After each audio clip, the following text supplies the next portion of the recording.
Hello and welcome to the 29th Floor. I'm Noah Robichon. I'm here today with JJ McCorvey, who wrote a feature for us about Tristan Walker, who is one of the most high-profile African-American entrepreneurs in Silicon Valley right now.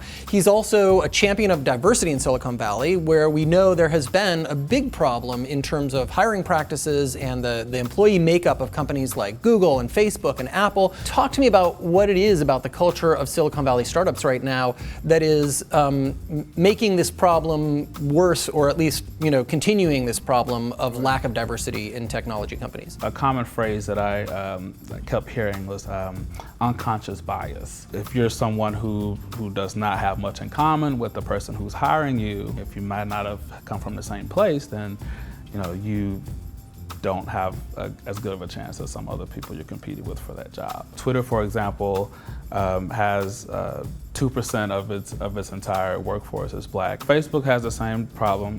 Google, the magic number seems to be 2% overall. You could be a great programmer, but if you don't like the same kind of music, or you don't like to go out to the same bars for a drink or something, that can actually sort of be part of what prevents you from getting the job or being part of that team. So what is Tristan doing to try and change this? For one, he has a nonprofit called Code 2040, where he searches for Black and Latino engineering talent using his contacts, that he's amassed over his career in Silicon Valley, and connecting those students directly with jobs at Facebook and LinkedIn and Jawbone and companies like that. So that's one.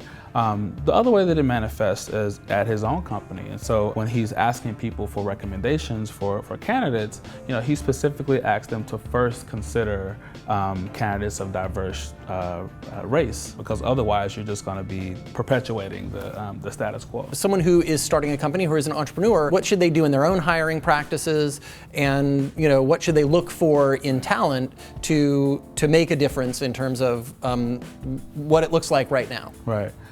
I mean, for one, the first step is to look around. Go beyond the typical networks that you're hiring from. Studies have shown that, on average, the average white American's social network is only 1% black. So if those are the people that you're relying on, if that's your only source of getting good recommendations for diverse candidates, you're not going to be very successful. Google has been notorious for only selecting candidates from top tier tech schools, only pulling from Stanford.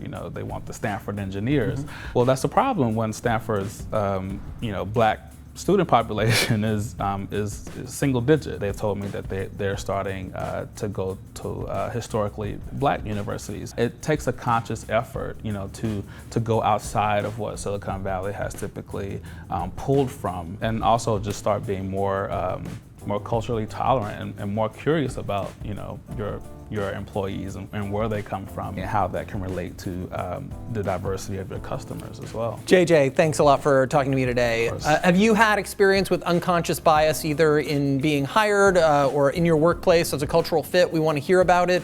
Tweet us at Fast Company, #29th Floor. Thanks a lot. See you soon.